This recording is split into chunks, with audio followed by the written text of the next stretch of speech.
한때 아시아 1위. 그러나 작년 한 보고서가 일본을 발칵 뒤집었습니다. 건설 효율성 지수 마이너스 12.7% 하락. 반면 한 나라만이 43.9% 상승했죠. 도대체 누가 이런 역정극을 만든 겁니까? 기술력일까요? 아니면 시스템일까요? 수치로만 평가되던 산업이 이제 철학으로 평가받고 있습니다. 지진 속에서도, 화산 속에서도, 불길 속에서도 그들은 변함이 없었고 명확한 수치로 증명했습니다. 98점의 안전성, 0.01mm의 정밀도, 그리고 100%의 신뢰. 미국도, 일본도, 중국도 아니었습니다. 모든 기준이 무너지고 새로운 기준이 세워지고 있습니다. 전문가들은 말합니다.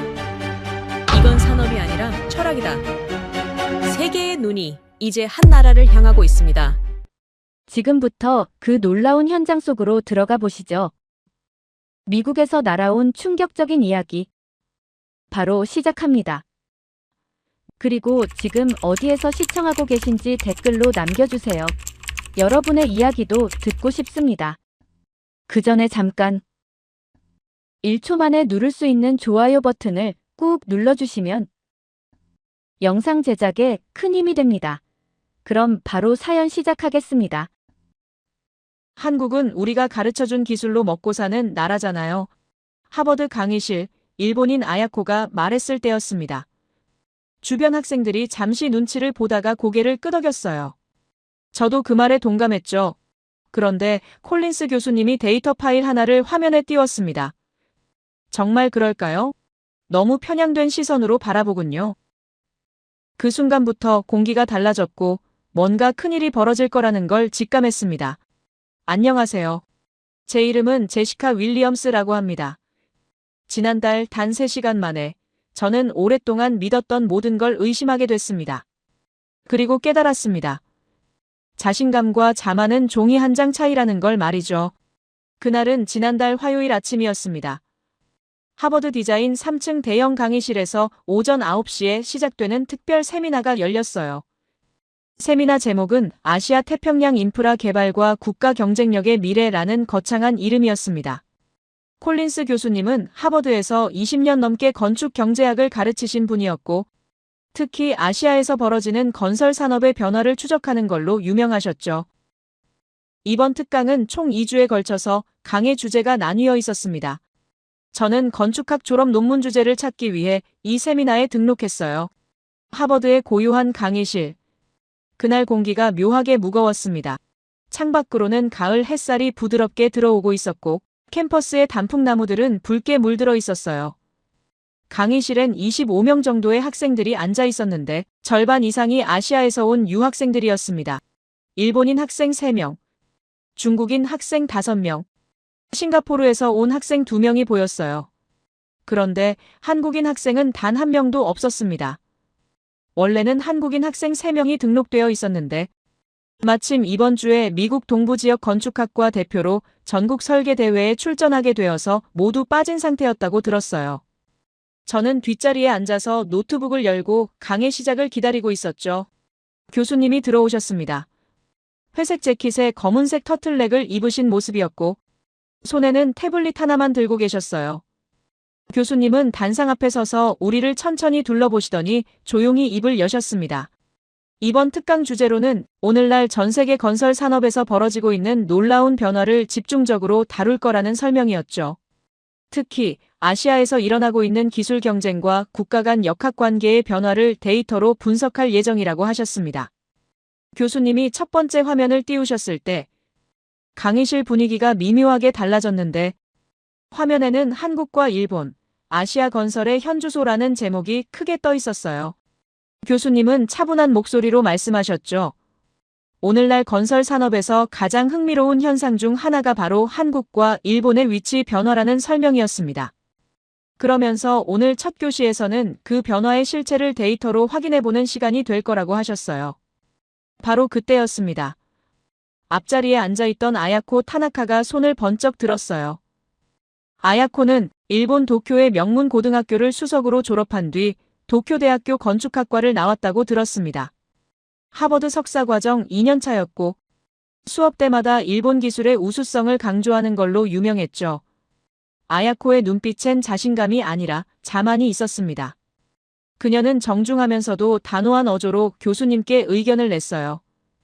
이 비교 자체가 불필요하다는 주장이었습니다. 일본은 이미 수십 년간 아시아에서 최고의 기술력을 증명해 왔으며 한국은 여전히 일본에게 배워가는 단계라는 설명이었죠. 저는 속으로 고개를 끄덕였습니다. 사실 저도 그렇게 알고 있었거든요. 제가 배운 교과서에도 일본은 전후 복구 과정에서 놀라운 기술 발전을 이뤄냈고 유럽뿐만 아니라 미국 시장에서도 인정받는 건설 강국이라고 나와 있었어요. 반면 한국은 일본보다 20년 이상 늦게 산업화를 시작했다고 들었습니다. 주변 학생들도 비슷한 반응이었죠. 몇몇은 고개를 끄덕이며 중국인 학생 하나는 노트에 뭔가를 열심히 적고 있었습니다. 그런데 말입니다. 교수님의 반응이 우리 예상과 완전히 달랐어요. 콜린스 교수님은 단 한마디로 수업의 방향을 바꿔버렸습니다. 교수님은 아야코를 바라보며 부드럽게 미소를 지으셨지만 그 미소 뒤에는 뭔가 날카로운 게 숨어 있는 것 같았습니다. 교수님은 조용히 물으셨어요. 정말 그런지 직접 데이터로 확인해 본 적이 있느냐는 질문이었죠. 아야코는 자신 있게 대답했습니다. 일본 건설 현장 실무 경험을 바탕으로 말하는 거라는 설명이었어요. 교수님은 천천히 고개를 끄덕이시더니 태블릿을 조작하셨습니다. 그러자 화면에 새로운 슬라이드가 떴어요.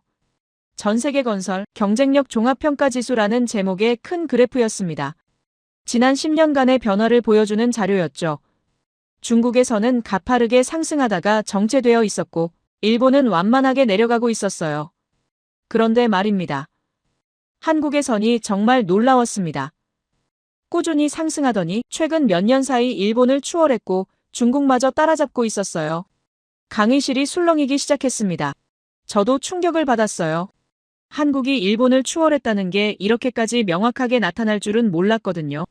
아야코는 화면을 뚫어지게 쳐다보고 있었고 얼굴 표정이 조금씩 굳어지는 게 느껴졌습니다. 교수님은 차분하게 설명하셨어요. 이 자료는 UN 산하국제건설협회에서 매년 발표하는 공식 통계이고 기술력, 안전성, 효율성, 혁신성, 지속 가능성이라는 5가지 핵심 지표를 종합한 결과라는 내용이었습니다.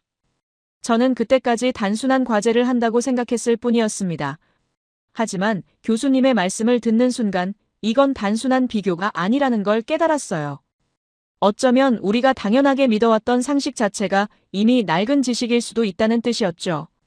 교수님은 오늘 첫 번째 강의 때에는 전체적인 흐름을 보여줬고 이제부터는 구체적인 사례를 하나씩 분석해 볼 거라고 말씀하셨습니다. 잠시 쉬는 시간이 주어졌어요. 10분 정도였는데 학생들이 복도로 나가서 커피를 마시거나 화장실에 다녀왔습니다. 아야코는 혼자 자리에 앉아서 휴대폰으로 뭔가를 검색하고 있었어요.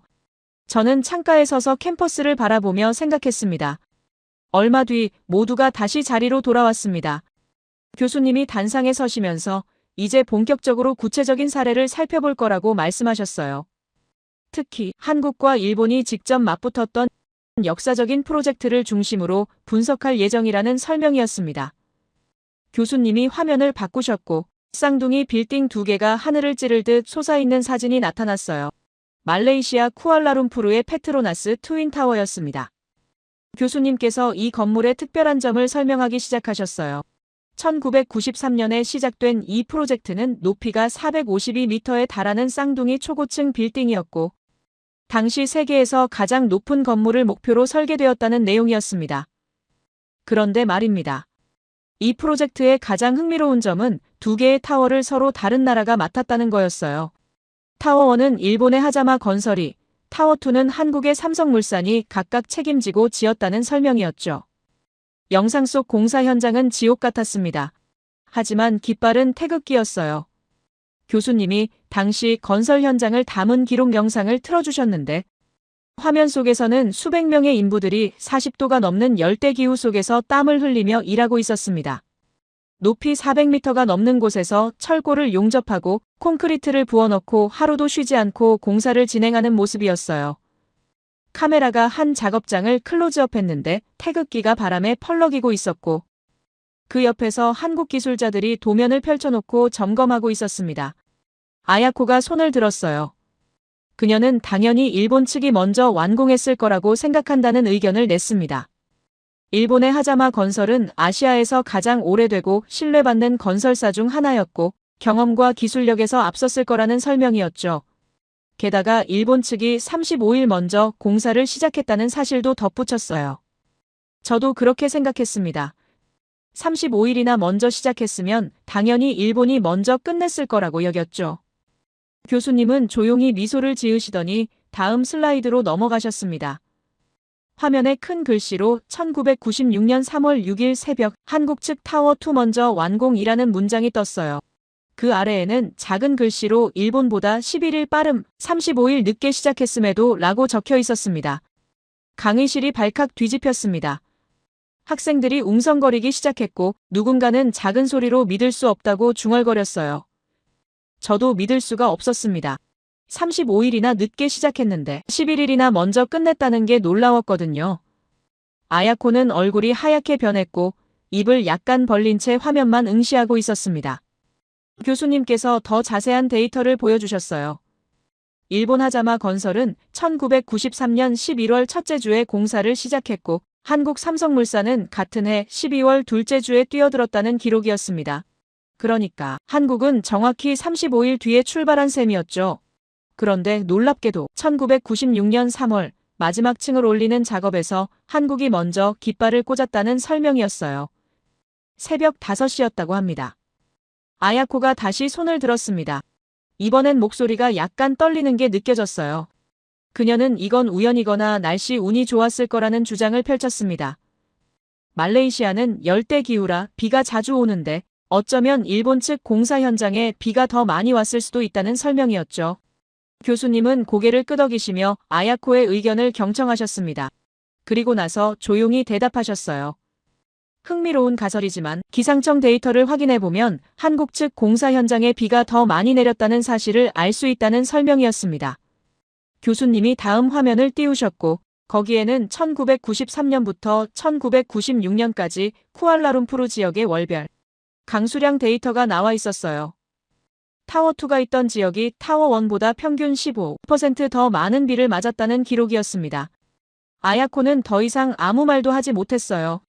얼굴이 점점 굳어지고 있었습니다. 교수님께서 본격적으로 한국이 어떻게 이길 수 있었는지 설명하기 시작하셨어요. 가장 중요한 건 새로운 공법이었다는 내용이었습니다. 이 방식은 쉽게 말하면 건물이 스스로 올라가는 것처럼 거푸집이 자동으로 상승하는 시스템이라는 설명이었어요. 기존에는 한 층을 완성하고 나면 거푸집을 해체했다가 다시 위층에 설치해야 했는데 이 새로운 방법은 거푸집 자체가 유압으로 위로 올라가면서 연속적으로 작업할 수 있다는 거였죠. 교수님은 유럽뿐만 아니라 미국에서도 이 기술을 주목했지만 실제로 초고층 건물에 적용한 건 한국이 최초였다고 말씀하셨습니다. 일본도 이 기술을 알고 있었지만 안전기준과 규정 때문에 적용하지 못했다는 설명이었어요. 일본은 전통적으로 매우 보수적인 안전기준을 고수했고 검증되지 않은 새로운 방법을 대형 프로젝트에 바로 적용하는 걸 꺼렸다는 내용이었습니다. 데이터는 냉정했습니다. 일본보다 11일, 그리고 완성도마저 앞섰어요. 교수님이 보여주신 다음 자료는 더 놀라웠습니다. 완공 이후 3년간 두 타워의 품질을 비교 평가한 국제건축협회의 보고서였는데 구조 안정성, 내구성, 마감 품질 등 거의 모든 항목에서 한국 측 타워2가 일본 측 타워1과 같거나 더 높은 점수를 받았다는 기록이었어요. 특히 콘크리트 타설 정밀도에서는 한국이 0.01mm 수준의 오차를 기록해서 전 세계 건설업계를 놀라게 했다는 설명이었습니다. 저는 노트에 계속 메모를 하면서 생각했습니다. 이건 단순히 빨리 지었다는 이야기가 아니라 빠르면서도 정확하게 지었다는 의미였어요. 속도와 품질, 두 마리 토끼를 다 잡은 거였죠. 교수님이 한국 삼성물산의 공정관리 방식을 설명하셨어요. 그들은 철저한 사전 계획을 세웠고 매일 아침 6시에 전체 회의를 열어서 그날의 작업 목표와 문제점을 공유했다는 내용이었습니다. 또한 한국 본사와 실시간으로 화상회의를 하면서 기술적 문제가 생기면 즉시 해결 방안을 찾았다고 해요. 결국 이런 체계적인 시스템과 빠른 의사결정이 승리의 핵심이었다는 설명이었죠. 반면 일본 하자마 건설은 전통적인 방식을 고수했다는 내용이었습니다. 모든 결정을 본사와 협의해야 했고 승인 절차가 복잡해서 문제가 생기면 해결하는 데 시간이 오래 걸렸다는 설명이었어요. 안전을 최우선으로 하는 건 좋았지만 그게 속도를 늦추는 요인이 됐다는 분석이었습니다. 교수님께서 마지막 슬라이드를 보여주셨습니다. 화면에는 페트로나스 이후 한국의 도약이라는 제목이 떠 있었어요. 이 프로젝트가 성공한 이후 한국 건설사들은 전 세계에서 러브콜을 받기 시작했다는 내용이었습니다. 아랍에미리트에서 세계 최고층 빌딩인 부르즈 칼리파를 수주했고 중국에서도 여러 초고층 건물 프로젝트를 따냈으며 동남아시아 전역에서 한국 건설사를 찾기 시작했다는 설명이었어요. 교수님은 이 모든 게 페트로나스 트윈타워에서 증명한 기술력과 신뢰 덕분이었다고 말씀하셨습니다. 한국은 그 프로젝트를 통해 단순히 건물 하나를 지은 게 아니라 전 세계 건설 시장에서 자신들의 위치를 완전히 바꿔놓았다는 평가였죠. 반면 일본은 그 이후로도 전통적인 방식을 고수하면서 점점 뒤처지기 시작했다는 분석이었습니다. 교수님께서 10분간 쉬는 시간을 주겠다고 말씀하셨습니다. 학생들이 자리에서 일어나기 시작했고 아야코는 이번에도 빠르게 강의실을 나갔어요. 표정이 굳어 있었고 친구들과 대화도 나누지 않았습니다. 저는 자리에 앉아서 오늘 본 데이터들을 정리했어요. 35일 늦게 시작해서 11일 빨리 끝냈다는 사실, 품질까지 더 좋았다는 평가, 그리고 그 이후 한국이 전 세계 건설 시장에서 인정받기 시작했다는 이야기, 모든 게 제 머릿속에서 퍼즐처럼 맞춰지고 있었습니다. 저는 처음으로 한국의 이름을 노트에 진지하게 적었습니다. 단순히 과제 때문이 아니라 정말로 알고 싶어서였어요. 이 나라가 어떻게 이렇게까지 빠르게 성장할 수 있었는지, 그게 우연인지 아니면 어떤 체계적인 전략이 있었는지 다음이 더욱 기다려졌습니다. 그 순간 저는 깨달았습니다. 이건 단순한 기술이 아니라 시스템의 철학이었습니다. 쉬는 시간이 끝나서 학생들이 다시 자리에 앉았는데 아야코는 이번엔 앞자리가 아닌 중간쯤에 자리를 잡았어요. 표정이 여전히 굳어 있었지만 노트를 펼쳐놓고 뭔가를 적을 준비를 하고 있었습니다. 교수님이 단상에 서시면서 이번 시간에는 좀 더 흥미로운 사례를 살펴볼 거라고 말씀하셨어요. 특히 일본과 다른 선진국들이 포기한 프로젝트를 한국이 성공시킨 이야기를 다룰 예정이라는 설명이었습니다. 교수님이 화면을 바꾸셨고 동남아시아 지도가 나타났어요. 그 중에서도 캄보디아가 빨간색으로 강조되어 있었습니다. 교수님께서 캄보디아의 상황을 설명하기 시작하셨어요. 이 나라는 1970년대 내전과 킬링필드를 겪으면서 170만 명이 희생되었고 전 국토의 지뢰가 매설되어 있을 정도로 황폐해진 상태였다는 내용이었습니다. 2000년대 들어서야 겨우 경제가 회복되기 시작했지만 가장 큰 문제는 교통 인프라였다는 설명이었죠. 화면에 캄보디아 도로 사진이 나타났습니다. 충격적이었어요. 비포장 도로가 대부분이었고 포장된 도로마저 여기저기 깨져 있었습니다. 먼지가 자욱하게 날리는 길가에서는 사람들이 장사를 하고 있었고 비가 조금만 와도 진창이 되어서 걷기조차 힘든 상황이었다는 설명이었어요. 교수님은 캄보디아 정부가 도로 건설을 최우선 과제로 삼았지만 문제가 있었다고 말씀하셨습니다. 도로 건설은 투자와 설계와 시공이라는 세 단계로 나뉘는데 투자는 한국과 일본과 중국의 공적 자금이 들어왔고 시공은 중국이 거의 다 차지하고 있었다는 내용이었어요. 중국은 가격을 절반으로 낮춰서 입찰하다 보니 시공권을 대부분 가져갔다는 설명이었죠. 그런데 말입니다. 문제는 설계와 감리였습니다. 캄보디아가 프랑스 식민지였던 역사 때문에 과거에는 프랑스 회사들이 설계를 맡았고 일본도 상당 부분 참여했다는 내용이었어요. 교수님이 다음 슬라이드를 띄우셨습니다. 화면에는 프랑스와 일본의 한계라는 제목이 떠 있었어요. 교수님께서 설명하셨습니다. 프랑스 회사들은 계약서대로 딱딱하게 일을 처리했고 조금이라도 계약에 없는 일이 생기면 추가 비용을 요구했다는 내용이었어요. 캄보디아처럼 모든 게 부족한 나라에서는 예상치 못한 문제가 수시로 발생하는데 그때마다 추가 비용이 발생하니 발주처 입장에서는 부담이 클 수밖에 없었다는 설명이었죠. 일본도 마찬가지였습니다. 일본 회사들은 자국 엔지니어를 보내면 인건비가 너무 비싸다 보니 베트남이나 필리핀 같은 나라에서 현지 인력을 고용해서 보냈다는 내용이었어요. 그러다 보니 일본 회사의 명성에 비해 실제 품질은 떨어졌다는 설명이었습니다. 게다가 후쿠시마 원전 사고 이후 일본 내부에서도 엔지니어가 부족해지면서 해외까지 엔지니어를 보내기가 어려워졌다는 분석이었죠. 아야코가 손을 들었습니다. 이번엔 목소리가 조금 떨리고 있었어요. 그녀는 일본이 현지 인력을 활용한 건 효율성 때문이고 후쿠시마 이후 해외 파견이 줄어든 건 일시적인 현상일 뿐이라는 주장을 펼쳤습니다. 애초에 캄보디아 같은 최빈국 프로젝트는 수익성이 낮아서 일본이 관심을 덜 가진 것뿐이라는 설명이었죠. 교수님은 고개를 끄덕이며 들으셨어요. 그리고 나서 조용히 대답하셨습니다. 흥미로운 관점이지만 실제 상황을 파헤쳐보면 다른 이야기가 나온다는 말씀이었죠. 교수님이 다음 화면을 띄우셨고 거기에는 중국 시공사의 부실공사라는 제목 아래 깨진 도로 사진들이 나타났습니다. 중국이 시공한 도로가 완공되자마자 여기저기 깨져나갔고 캄보디아 건설부는 발칵 뒤집혔다는 내용이었어요. 교수님께서 설명하셨습니다. 전 세계 건설업계의 트렌드는 개념 설계와 상세 설계를 분리하는 방식인데 개념 설계는 큰 그림만 그려놓고 상세 설계는 현장에서 시공사가 직접 하는 시스템이라는 내용이었어요. 그런데 중국 시공사들은 이걸 제대로 못했다는 설명이었습니다. 프랑스나 일본 설계사들은 개념 설계만 주고 나머지는 현장에서 알아서 하라는 식이었는데 중국 시공사들은 그럴 능력이 없었던 거죠. 결국 도로는 완공되자마자 무너졌고 캄보디아 정부는 골머리를 앓게 됐다는 내용이었습니다. 이런 상황에서도 한국 회사들이 등장했습니다. 교수님이 화면을 바꾸셨고 한국 엔지니어링 캄보디아 도로 설계의 80% 점유라는 제목이 떴어요. 저는 눈을 크게 떴습니다. 80%라는 숫자가 말도 안 되는 수준이었거든요. 교수님께서 설명하기 시작하셨어요. 한국 회사들은 2000년대 초반에 캄보디아에 진출했고 처음엔 작은 프로젝트부터 시작했다는 내용이었습니다. 한국 회사들의 강점은 디테일한 설계였다는 설명이었어요. 한국에서는 발주처가 워낙 세밀한 설계를 요구하다 보니 한국 엔지니어들은 애초에 누가 봐도 시공할 수 있을 정도로 상세한 설계도를 그리는데 익숙했다는 내용이었죠.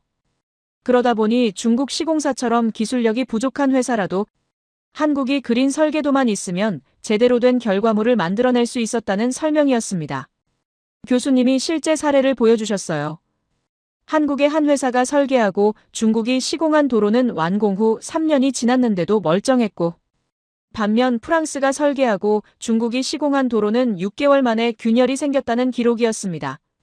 이런 결과들이 점진적으로 쌓이면서 캄보디아 정부는 한국 회사를 신뢰하기 시작했다는 내용이었어요. 그런데 말입니다. 더 중요한 건 따로 있었습니다.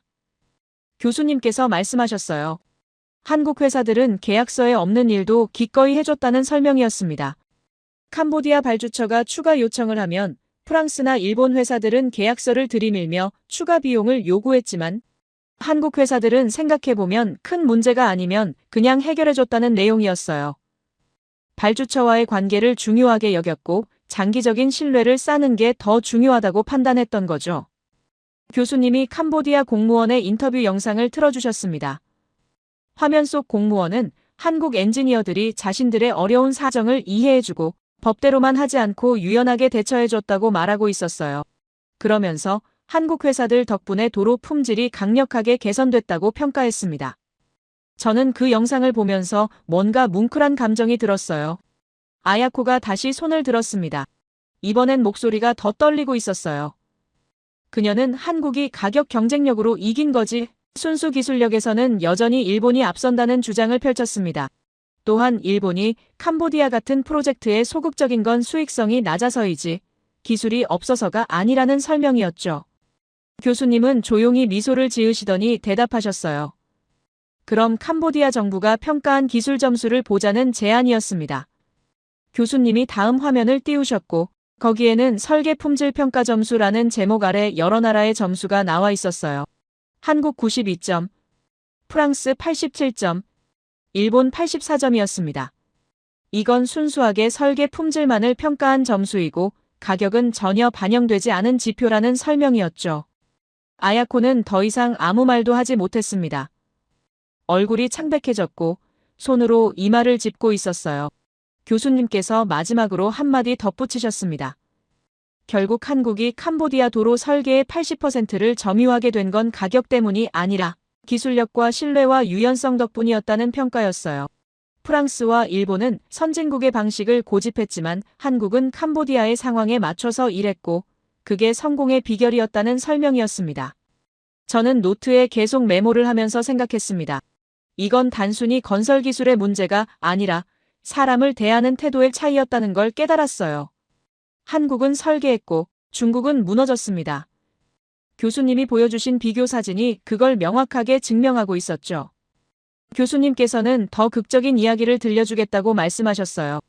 일본이 완전히 포기한 프로젝트를 한국이 성공시킨 사례를 다룰 예정이라는 설명이었습니다. 아야쿄의 표정이 많이 지쳐 보였지만 여전히 노트를 펼쳐놓고 있었습니다. 교수님이 단상에 서시면서 이번엔 정말 놀라운 이야기라고 말씀하셨어요. 특히 자연재해와 싸우면서 프로젝트를 완성한 사례를 다룰 예정이라는 설명이었습니다. 교수님이 화면을 바꾸셨고 인도네시아 지도가 나타났어요. 그 중에서도 수마트라섬 북부의 카로 지역이 빨간색으로 표시되어 있었습니다.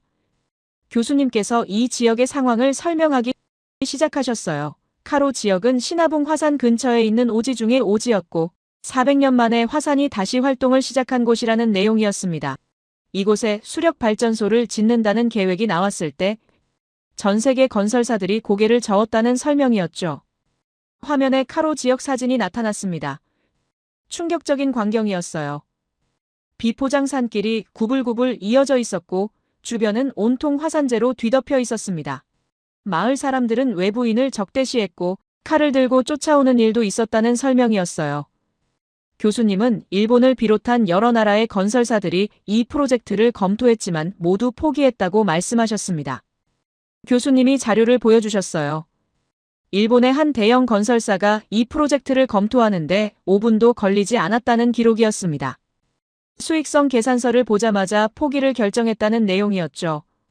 화산 폭발 위험, 교통 인프라 부족, 원주민과의 갈등 가능성, 이 모든 게 리스크로 판단되었고 결국 일본은 철수를 결정했다는 설명이었습니다. 아야코가 손을 들었습니다. 이번엔 목소리가 거의 떨리고 있었어요. 그녀는 일본이 철수한 건 합리적인 판단이었다는 주장을 펼쳤습니다. 상업성이 없는 프로젝트에 뛰어드는 건 무모한 일이고 기업은 이윤을 추구해야 하니까 당연한 결정이었다는 설명이었죠. 한국이 그 프로젝트를 맡았다면 오히려 손해를 본 거라는 주장이었습니다. 교수님은 고개를 끄덕이며 들으셨어요. 그리고 나서 조용히 대답하셨습니다. 흥미로운 관점이지만 실제 결과를 보면 전혀 다른 이야기가 나온다는 말씀이었죠. 교수님이 다음 화면을 띄우셨고 한국 중부발전, 완푸 수력발전소 완공이라는 제목이 떴어요. 화면에는 완공된 발전소 사진이 나타났고 그 앞에서 한국 기술자들과 현지 주민들이 함께 웃으며 찍은 사진이었습니다. 교수님께서 설명하기 시작하셨어요. 한국 중부발전은 2009년 12월에 이 프로젝트를 따냈고 많은 사람들이 우려했지만 과감하게 도전했다는 내용이었습니다. 처음 현장에 도착했을 때 한국 직원들은 공포를 느꼈다고 해요. 외부인이 없던 마을이라 주민들이 마음에 안 들면 칼을 들고 쫓아왔고 무장 경찰이 상주해야 할 정도였다는 설명이었죠. 그런데 말입니다. 한국 직원들은 포기하지 않았습니다. 교수님이 다음 슬라이드를 보여주셨어요. 한국 직원들이 원주민들과 함께 지내면서 친구가 되어주기 시작했다는 내용이었습니다.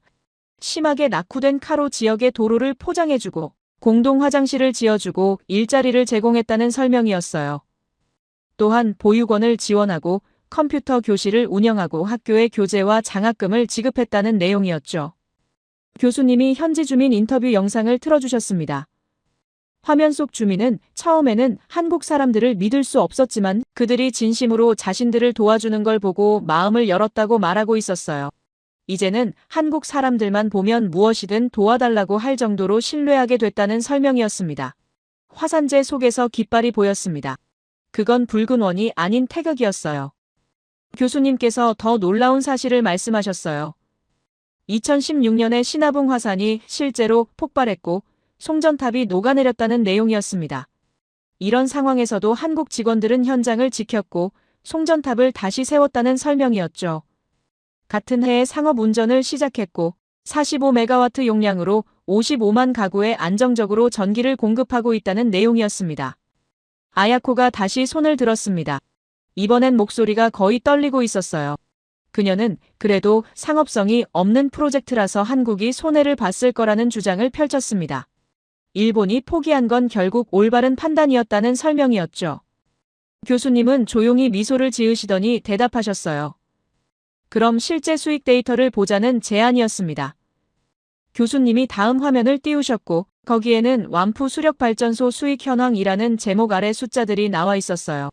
첫 해 매출 90억 원, 9년 안에 투자금 전액 회수 예상, 이후 21년간 순이익 예상이라는 내용이었습니다.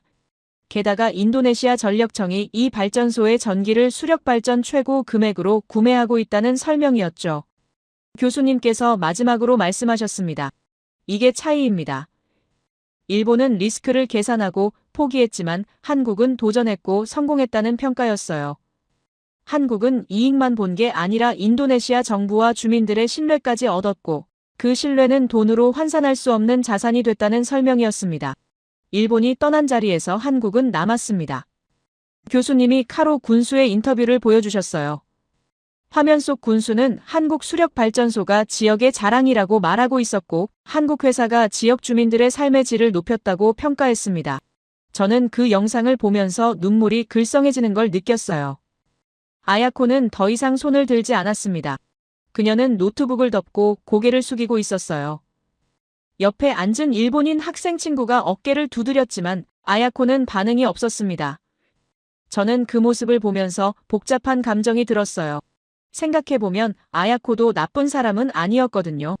그냥 자신이 배운 대로 믿어온 대로 말했을 뿐인데 데이터 앞에서 그 믿음이 무너지고 있었던 거죠. 교수님께서 오늘 수업을 마무리하시며 말씀하셨어요. 다음 주 같은 시간에 다시 만나서 더 많은 사례들을 살펴볼 거라고 하셨습니다. 특히 싱가포르와 미국에서 벌어진 일들을 다룰 예정이라는 설명이었죠. 저는 벌써부터 다음 주가 기다려졌습니다. 수업이 끝나고 학생들이 자리에서 일어났어요. 아야코는 가장 늦게 일어났고 천천히 가방을 챙기고 있었습니다. 저는 복도로 나가면서 생각했어요. 이건 단순한 기술 비교가 아니라 철학의 차이였습니다. 일본은 계산하고 판단했지만 한국은 믿고 도전했어요. 미국이었다면 아마 일본처럼 리스크를 계산하고 포기했을 거라는 생각이 들었습니다. 저는 도서관으로 향했어요. 오늘 배운 내용을 정리하고 싶었거든요. 도서관에 앉아서 노트북을 켰고 인도네시아 완푸 수력 발전소에 대한 자료를 찾기 시작했습니다. 검색하면 할수록 더 놀라운 사실들이 나왔어요. 한국 직원들이 화산 폭발 위험 속에서도 현장을 지켰다는 이야기. 원주민들이 처음엔 칼을 들었지만 나중엔 친구가 됐다는 이야기. 모든 게 상상 그 이상이었습니다. 저녁 6시가 넘어서 도서관을 나왔습니다. 캠퍼스를 걸으면서 저는 생각했어요. 한국이 세계를 이끄는 건설 강국이 된 건 단순히 기술 때문만이 아니라 사람을 대하는 태도 때문이었다는 걸 깨달았습니다. 기숙사로 돌아와서 침대에 누웠어요. 창밖으로 보스턴의 밤하늘이 보였고 저는 오늘 배운 내용을 떠올리며 조용히 중얼거렸습니다. 그날 저는 깨달았습니다. 진짜 강함은 계산이 아니라 용기에서 나온다는 걸 말이죠. 일주일이 지났습니다. 다시 화요일 아침이 왔고 저는 일주일 내내 한국 건설에 대한 자료를 찾아보면서 점점 더 깊이 빠져들고 있었어요. 유튜브에서 한국 건설 영상을 보고 댓글을 읽고 도서관에서 관련 논문을 찾아보면서 제 안에서 뭔가 변화가 일어나고 있다는 걸 느꼈습니다.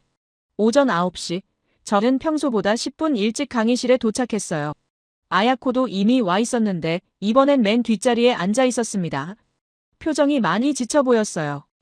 교수님이 들어오셨고 오늘은 2주차 첫 수업이라고 말씀하셨습니다. 지난주에 말레이시아와 캄보디아와 인도네시아 사례를 살펴봤고 오늘은 더 최근의 사례들을 다룰 예정이라는 설명이었어요. 특히 일본이 독점하고 있던 시장에서 한국이 어떻게 돌파구를 찾았는지 집중적으로 살펴볼 거라고 하셨습니다. 교수님이 첫 번째 화면을 띄우셨고 싱가포르 지도가 나타났어요. 교수님께서 싱가포르는 아시아에서 가장 선진화된 도시국가 중 하나이고 건설 시장도 매우 까다롭기로 유명하다고 말씀하셨습니다. 특히 병원 건설은 최고 수준의 기술력과 안전성을 요구하는 분야라는 설명이었죠. 화면이 바뀌면서 싱가포르의 대형 병원 단지 사진이 나타났어요. 교수님께서 설명하기 시작하셨습니다. 싱가포르에서는 오랫동안 병원 건설을 일본 기업들이 독점해왔다는 내용이었어요. 총 5개의 대형 병원 프로젝트가 진행되고 있었는데 모두 일본 건설사들이 맡고 있었다는 설명이었습니다. 일본은 오랜 경험과 높은 기술력으로 싱가포르 정부의 신뢰를 받고 있었고 게다가 당시 엔저 현상으로 인해 가격 경쟁력까지 갖추고 있었다는 내용이었죠. 그런데 말입니다. 2023년에 새로운 병원 건설 프로젝트가 발표되었고 8천억 원 규모의 대형 사업이었다는 설명이었어요. 당연히 일본 기업들이 유력한 후보였고 모두가 일본이 또 따낼 거라고 예상했다는 내용이었습니다. 교수님이 당시 입찰에 참여한 기업들의 명단을 보여주셨는데 일본 기업 3곳, 싱가포르 현지 기업 1곳, 그리고 한국의 쌍용건설이 있었어요. 아야코가 손을 들었습니다. 이번엔 목소리가 조금 떨리면서도 강력하게 주장을 펼쳤어요. 그녀는 일본 기업들이 싱가포르에서 5개나 병원을 지었고 경험과 신뢰도에서 압도적이었으며 엔저로 인해 가격까지 저렴했으니 당연히 일본이 이겼을 거라고 말했습니다. 한국이 이길 가능성은 거의 없었을 거라는 설명이었죠. 교수님은 고개를 끄덕이며 들으셨어요. 그리고 나서 조용히 대답하셨습니다. 표면적으로는 일본이 유리해 보였지만 점진적으로 상황이 변하고 있었다는 말씀이었죠. 교수님이 다음 화면을 띄우셨고 쌍용건설 8천억 원 싱가포르 병원 공사 수주라는 제목의 뉴스 기사가 나타났습니다. 강의실이 술렁이기 시작했어요. 저도 놀랐습니다. 일본이 독점하고 있던 시장에서 그것도 5배나 많은 자료를 제출해서 이겼다는 게 믿기지 않았거든요. 아야코는 얼굴이 굳어졌고 입술을 꽉 다물고 있었습니다. 교수님께서 구체적인 내용을 설명하기 시작하셨어요. 쌍용건설의 김석준 회장이 전면에 나서서 진두지휘했고 일본을 꺾기 위해 철저하게 준비했다는 내용이었습니다. 특히 설계 자료를 일본 업체가 제시한 것보다 5배나 많은 양을 제출했다는 설명이었어요. 싱가포르 발주처가 요구하는 모든 항목을 빠짐없이 준비했고 추가 질문이 들어올 것까지 예상해서 미리 답변을 준비해뒀다는 내용이었죠. 교수님이 평가 점수를 보여주셨습니다. 화면에는 기술평가 점수라는 제목 아래 여러 기업의 점수가 나와 있었어요. 쌍용건설 94점, 일본 어사 88점, 일본 비사 86점이었습니다. 교수님께서 설명하셨어요. 가격평가에서는 일본이 앞섰지만 기술과 안전평가에서 한국이 압도적으로 우위를 보였다는 내용이었습니다. 특히 중요했던 건 안전기록이었다는 설명이었어요. 쌍용건설은 싱가포르 현장에서 무사고 2,500만 인실을 기록했고 이는 싱가포르 건설업계에서 매우 높은 평가를 받는 수준이었다는 내용이었습니다. 싱가포르는 안전을 가장 중요하게 여기는 나라인데 한국이 그 기준을 완벽하게 충족했다는 설명이었죠. 아야코가 다시 손을 들었습니다. 이번엔 목소리가 떨리면서도 감정이 섞여 있었어요. 그녀는 과거 한국이 일본의 도움 없이는 아무것도 못했을 거라고 말했습니다. 전후 한국은 폐허였고 일본의 기술과 자본이 없었다면 지금처럼 발전하지 못했을 거라는 주장이었어요. 그러면서 한국이 일본을 추월했다는 건 말도 안 되는 이야기라고 목소리를 높였습니다. 강의실이 조용해졌어요. 학생들이 모두 교수님을 바라보고 있었습니다. 교수님은 잠시 침묵하시더니 천천히 입을 여셨어요. 교수님의 목소리는 여전히 차분했지만 그 안에는 단단함이 있었습니다. 교수님께서 말씀하셨어요. 아야코 학생의 감정은 이해하지만 이런 식으로 감정을 섞으면 오히려 팩트가 더 빛을 잃게 된다는 설명이었습니다. 교수님은 계속 말씀하셨어요. 우리는 학자이고 학문적 토론을 하는 자리이니 감정적으로 접근하면 안 된다는 말씀이었습니다. 과거에 무슨 일이 있었든 지금 우리가 보고 있는 건 현재의 데이터이고 그 데이터는 명확하게 한국이 기술력에서 앞서고 있다는 걸 보여준다는 설명이었죠. 교수님의 목소리는 의연했지만 그 말 한마디 한마디가 강의실을 관통했습니다. 아야코는 더 이상 아무 말도 하지 못했어요. 고개를 숙이고 있었고 옆에 앉은 친구가 어깨를 두드렸지만 반응이 없었습니다.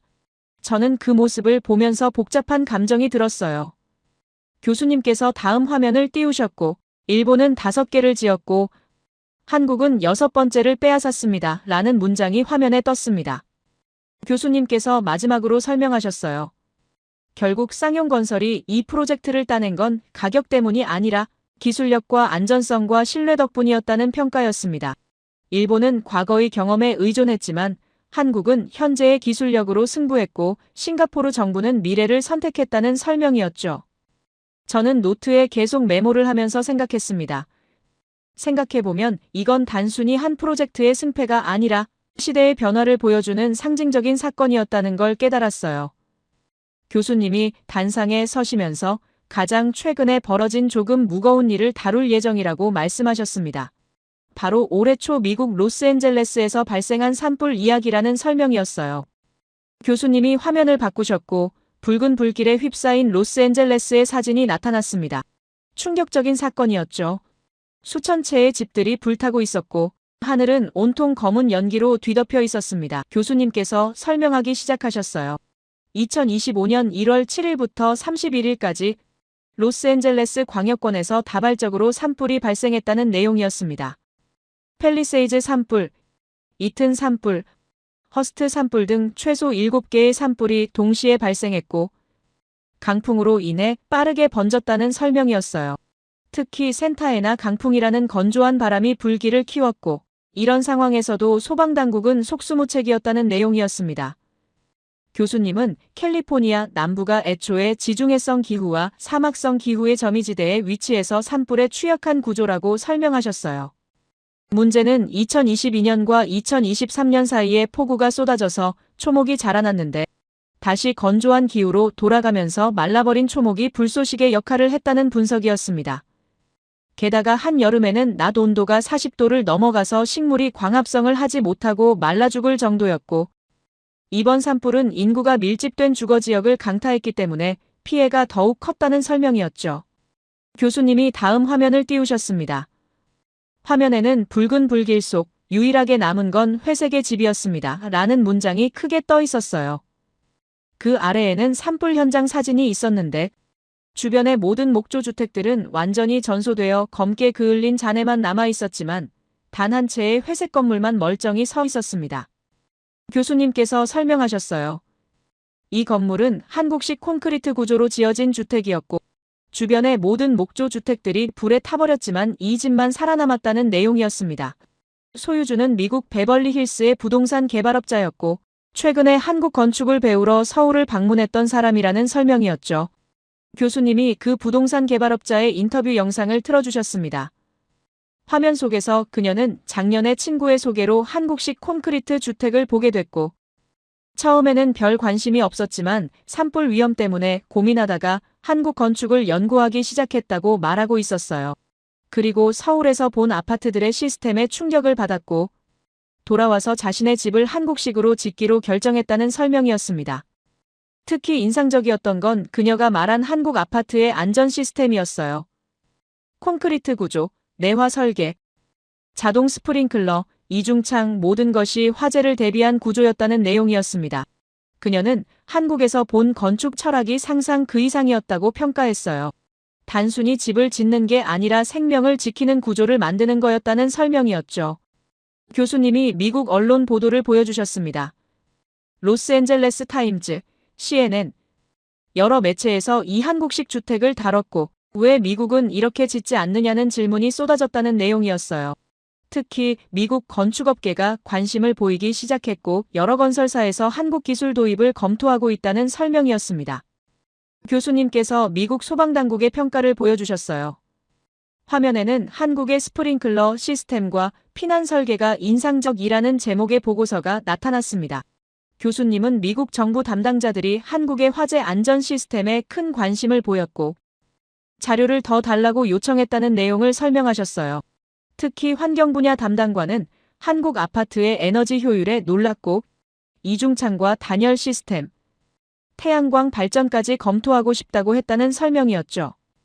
아야코가 손을 들었습니다. 이번엔 목소리가 거의 떨리고 있었어요. 그녀는 이건 우연일 수도 있다고 주장했습니다. 한 채의 집만 살아남은 건 운이 좋았을 수도 있고 주변 바람의 방향이나 불길의 세기 같은 변수가 있었을 거라는 설명이었죠. 교수님은 조용히 고개를 끄덕이셨어요. 그리고 나서 차분하게 대답하셨습니다.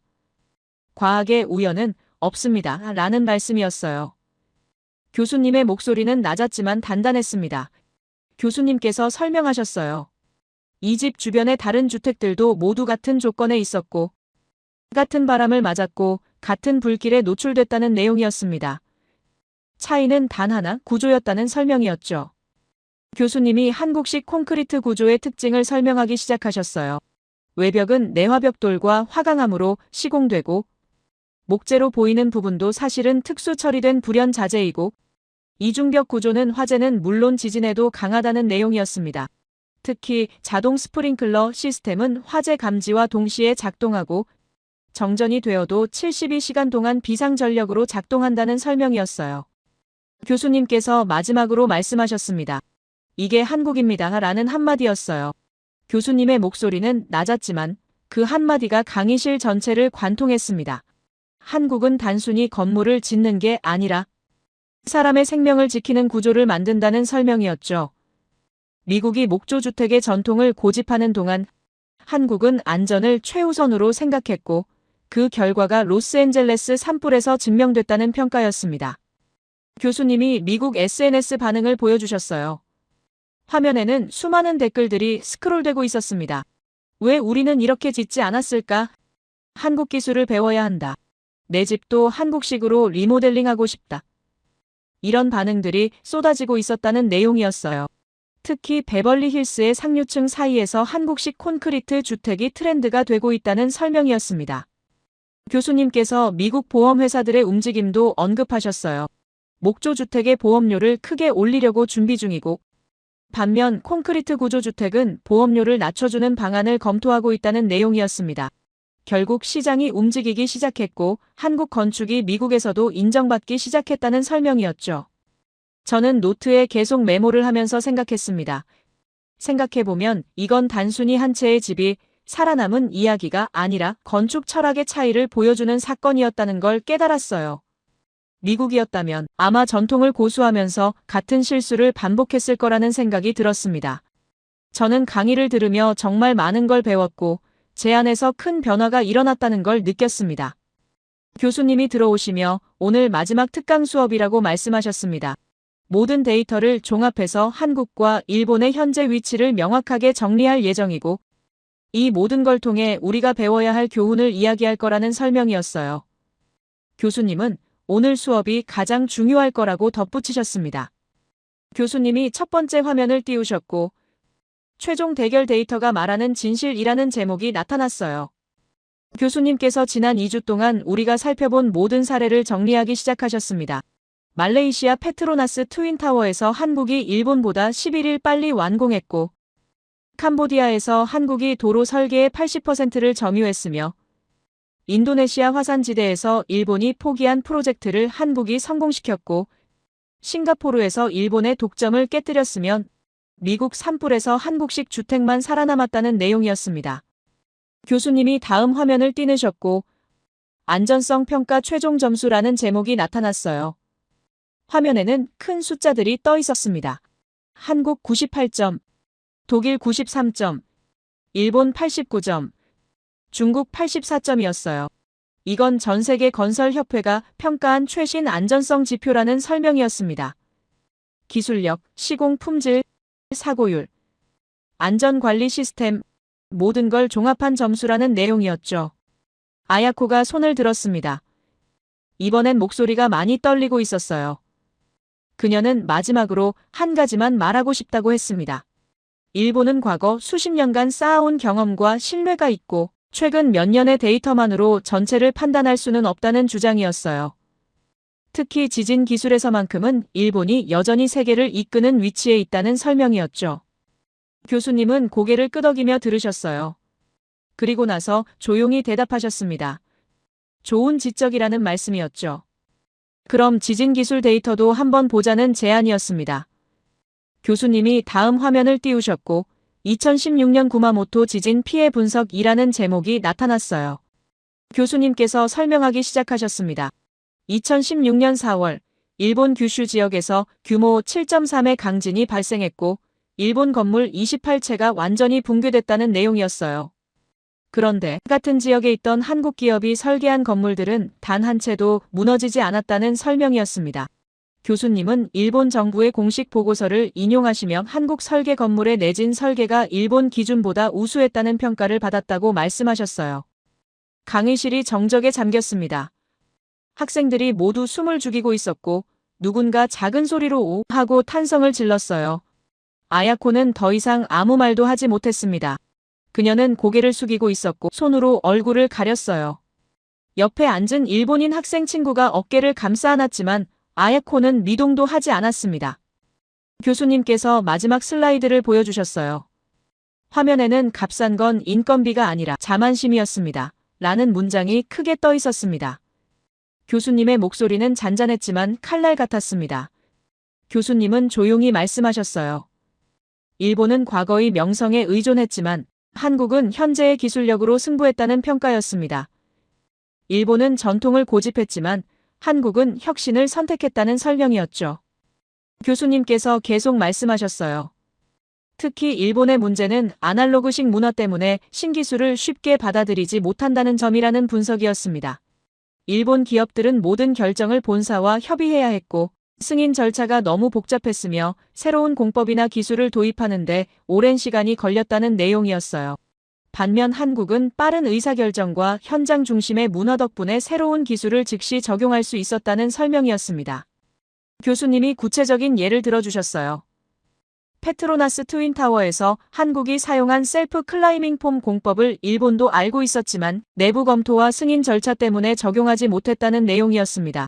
인도네시아 화산지대에서도 일본은 리스크 분석에만 몇 주를 소비했지만 한국은 일주일 만에 결정을 내렸고 바로 현장에 투입됐다는 설명이었죠.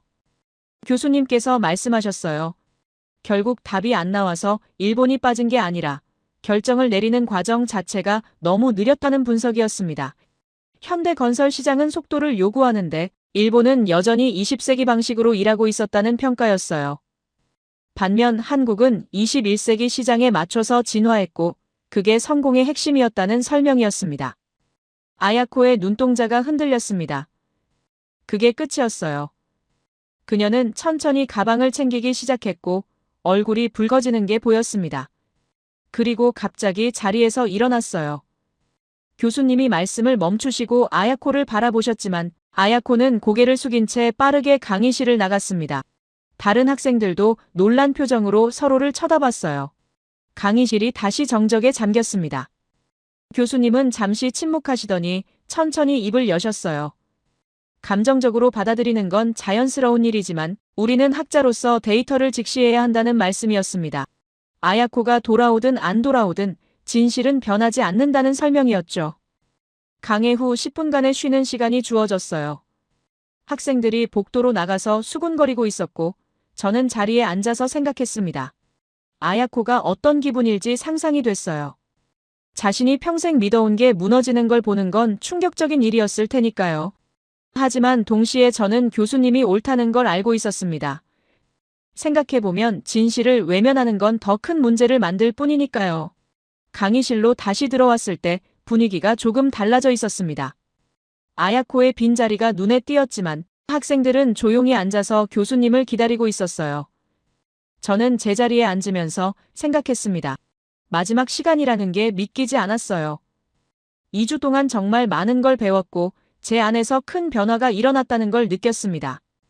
교수님이 들어오셨고 화면을 바꾸셨어요. 건축의 철학 인간을 짓다라는 제목이 한글로 크게 떠 있었습니다. 교수님께서 조용히 말씀하기 시작하셨어요. 지난 2주 동안 우리가 본 건 단순히 한 나라가 다른 나라를 추월했다는 이야기가 아니라는 설명이었습니다. 이건 건축에 대한 철학의 차이를 보여주는 이야기였다는 내용이었죠. 교수님께서 말씀하셨습니다.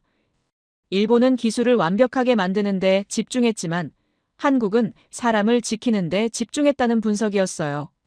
일본은 건물의 형태와 미학을 중요하게 여겼지만 한국은 건물 안에 사는 사람들의 안전과 편안함을 우선시했다는 설명이었습니다. 페트로나스 트윈타워에서 한국이 빨리 완공한 건 단순히 속도 때문이 아니라 현장 인부들의 안전과 효율을 동시에 고려한 공법을 사용했기 때문이라는 내용이었죠. 인도네시아 화산지대에서 한국이 성공한 건 기술력만으로는 설명할 수 없다는 말씀이었어요. 한국 직원들은 원주민들과 친구가 되었고 그들의 삶을 개선해 주었으며 진심으로 그 지역을 위해 일했다는 설명이었습니다. 이건 단순히 건물을 짓는 게 아니라 공동체를 만드는 일이었다는 평가였어요.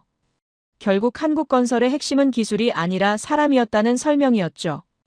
교수님이 미국 로스앤젤레스 산불 사례를 다시 언급하셨어요. 한국식 주택이 살아남은 건 콘크리트 구조 때문만은 아니라는 말씀이었습니다. 그 안에는 거주자의 생명을 최우선으로 생각하는 설계 철학이 담겨 있었다는 설명이었어요. 자동 스프링클러, 비상전력, 피난 경로. 모든 게 사람을 지킨다는 하나의 목표를 향하고 있었다는 내용이었죠. 교수님께서 조용히 말씀하셨습니다. 이게 한국입니다. 라는 한마디였어요. 한국은 건물을 짓지 않고 생명을 지키는 구조를 만든다는 설명이었습니다. 한국은 기술을 팔지 않고 안전과 철학을 수출한다는 평가였어요. 그래서 한국이 전 세계에서 인정받고 있다는 내용이었죠. 저는 노트에 계속 메모를 하면서 눈물이 글썽해지는 걸 느꼈어요. 생각해보면 저는 2주 동안 단순히 건설 기술을 배운 게 아니라 사람을 대하는 태도를 배웠다는 걸 깨달았습니다. 한국이 성공한 건 기술이 뛰어나서가 아니라 사람을 소중히 여기는 마음이 있었기 때문이라는 걸 이해했어요. 교수님이 마지막 슬라이드를 보여주셨습니다. 화면에는 생명을 위한 건축이라는 문장이 크게 떠 있었어요. 교수님께서 말씀하셨습니다. 이게 한국 건축의 진짜 의미라는 설명이었어요. 건축의 끝은 아름다움이 아니라 생명을 지키는 것이고 한국이 그걸 보여줬다는 평가였습니다. 교수님은 우리에게 마지막 질문을 던지셨어요. 우리는 앞으로 어떤 건축가가 되고 싶으냐는 질문이었습니다. 명성을 쫓는 건축가가 될 것인가? 아니면 생명을 지키는 건축가가 될 것인가? 선택은 우리 몫이라는 말씀이었죠. 교수님은 한국이 이미 그 답을 보여줬고 우리는 그걸 배워야 한다고 하셨습니다. 수업이 끝났습니다. 학생들이 박수를 치기 시작했고 저도 손뼉을 쳤어요. 교수님은 조용히 미소를 지으시며 고개를 숙이셨습니다. 그리고 마지막으로 한마디 덧붙이셨어요. 데이터를 보지 않고 선입견만으로 판단하는 건 학문이 아니라 신념이고 우리는 늘 진실을 직시해야 한다는 말씀이었습니다. 강의실을 나서면서 저는 복도에서 아야코를 보았어요. 그녀는 벤치에 앉아 있었고 눈이 빨갛게 충혈되어 있었습니다. 저는 잠시 망설이다가 그녀에게 다가갔어요. 아야코는 저를 보더니 작게 웃었습니다. 그리고 조용히 말했어요. 자신이 틀렸다는 걸 인정하기가 너무 힘들었다고. 하지만 데이터를 부정할 수는 없다는 걸 안다고 말했습니다. 아야코가 저에게 부탁했어요. 한국 건설에 대한 자료를 보내줄 수 있냐는 질문이었습니다. 자신도 제대로 공부하고 싶다고 선입견 없이 다시 시작하고 싶다고 말했어요. 저는 웃으며 대답했습니다. 물론이라고 시작은 늦어도 배움은 자유니까 라고 말했죠. 아야코는 고맙다고 말하며 자리에서 일어났고 우리는 함께 강의실을 나왔습니다. 그날 저녁 저는 기숙사방에 앉아서 졸업 논문 주제를 정했어요. 생명을 위한 건축, 한국 건설의 인간 중심 철학이라는 제목이었습니다. 저는 이 논문을 통해 한국이 어떻게 세계를 이끄는 건설 강국이 됐는지, 그리고 그 안에 담긴 철학이 무엇인지 파헤쳐보고 싶었습니다. 노트북을 열고 첫 문장을 적기 시작했어요. 나는 기술을 배우러 하버드에 왔습니다. 하지만 여기서 배운 건 숫자보다 사람의 이야기였습니다. 라고 적었죠. 손가락이 키보드 위에서 멈추지 않았어요. 2주 동안 배운 모든 것들이 머릿속에서 정리되기 시작했고, 페트로나스 트윈타워, 캄보디아 도로, 인도네시아 화산, 싱가포르 병원, 미국 산불, 모든 이야기가 하나로 연결됐습니다. 책상 위의 마지막 페이지엔 한 문장이 남았습니다. 생명을 위한 건축이라는 문장이었어요. 저는 그 문장을 바라보며 생각했습니다. 한국의 건설 기술은 단순한 산업이 아니라 생명을 존중하는 철학이었다는 걸 깨달았어요. 일본이 자존심으로 지은 건물은 시간이 지나면 금이 가지만 한국이 진심으로 지은 건축은 세월이 흘러도 사람의 기억 속에 남는다는 걸 이해했습니다. 창밖으로 하버드의 창밖으로 겨울 햇살이 부드럽게 내려앉았습니다. 캠퍼스의 나무들은 하얗게 눈이 쌓여 있었고 학생들이 걸어가는 모습이 보였어요. 저는 그 풍경을 바라보며 결심했습니다.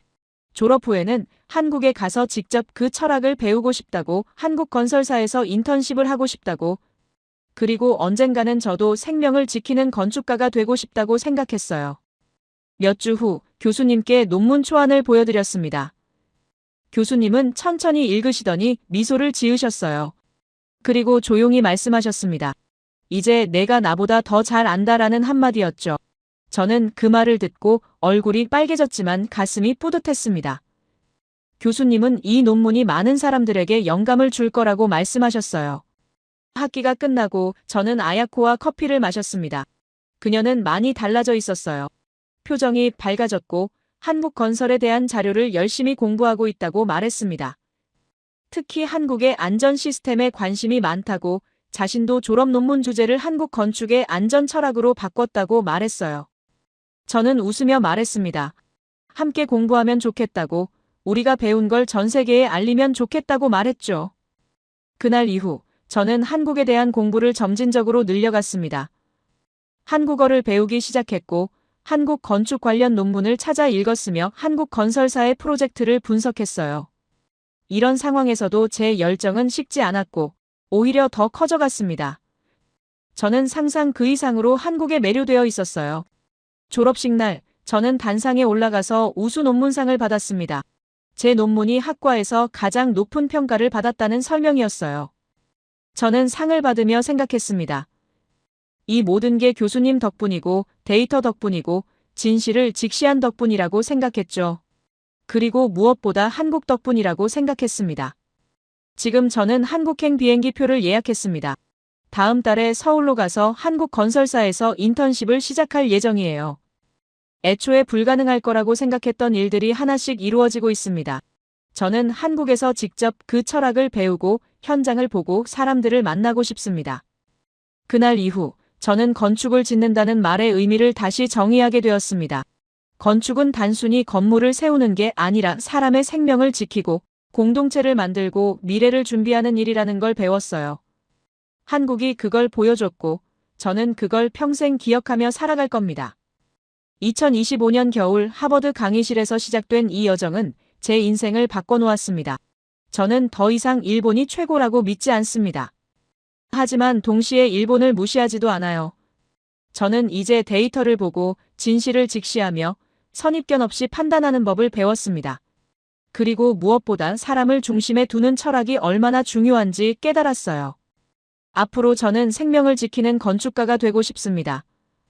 아름다운 건물이 아니라 안전한 건물을, 명성이 아니라 신뢰를, 이익이 아니라 사람을 우선시하는 건축가가 되고 싶어요.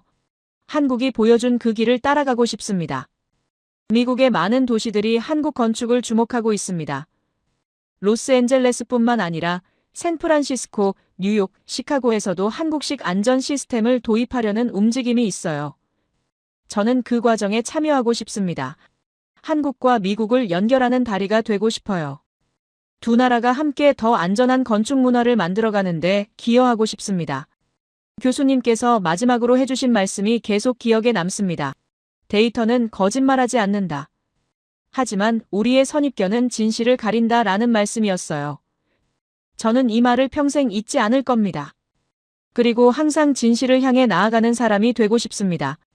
한국의 건설 기술이 계속 발전하고 더 많은 나라에서 인정받고 더 많은 생명을 지키는데 사용되길 바랍니다.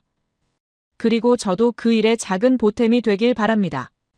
이 이야기를 듣는 모든 분들도 선입견 없이 진실을 보는 눈을 가지시길 바랍니다.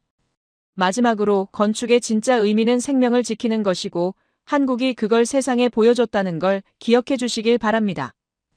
우리 모두가 더 안전하고 더 따뜻하고 더 인간적인 공간을 만들어가는데 함께하길 바랍니다. 그리고 한국의 모든 건설 기술진 분들께 진심으로 감사드립니다. 현장에서 땀 흘리시는 분들, 설계실에서 밤을 새우시는 분들, 안전을 최우선으로 생각하시는 모든 분들께 깊은 존경을 표합니다. 언젠가 저도 여러분들과 함께 협업할 수 있는 날이 오길 바랍니다. 그때까지 열심히 공부하고 한국의 철학을 배우고 생명을 지키는 건축가로 성장하겠습니다. 제 이야기를 끝까지 들어주셔서 감사합니다. 모두 안녕히 계세요. 오늘의 사연 어떻게 들으셨나요? 이 이야기를 들으면서 참 많은 생각이 들었어요. 결국 기술이란 건 눈에 보이는 철과 콘크리트, 그 너머의 철학이 아닐까 싶어요. 누군가는 숫자로만 성과를 따지고, 누군가는 기준을 세우고 틀 안에 자신을 가두지만, 또 누군가는 위험 속에서도 새로운 길을 선택하고, 그 안에서 자신만의 신념을 증명하죠. 결국 세상을 바꾸는 건 기술의 높이가 아니라 그걸 다루는 사람의 마음의 깊이인 것 같습니다. 한 나라가 보여준 건 단순한 경쟁의 승리가 아니라 사람을 위한 건축이라는 철학이었어요. 그래서 더 큰 울림이 있었던 것 같아요. 어쩌면 우리 모두가 자기 자리에서 작은 벽돌 하나씩을 쌓아가며 더 나은 세상을 짓고 있는지도 모르겠어요. 기술과 철학, 속도와 안전, 효율과 신뢰, 그 사이의 균형을 찾는 건 결국 사람의 몫이니까요. 오늘 이야기가 여러분에게도 그런 질문을 던졌길 바랍니다. 우리는 어떤 가치를 쌓으며 살아가고 있을까요? 여러분의 생각을 아래 댓글에 남겨주세요. 그리고 감동적인 사연을 주변 사람들과 공유하고 함께 이야기 나눠보세요. 마지막으로 1초밖에 걸리지 않는 구독과 좋아요, 알림 설정은 영상 제작에 큰 힘이 됩니다. 지금까지 감동을 담아 여러분께 진심을 전하는 감동담기였습니다. 오늘 하루도 행복한 하루 보내세요.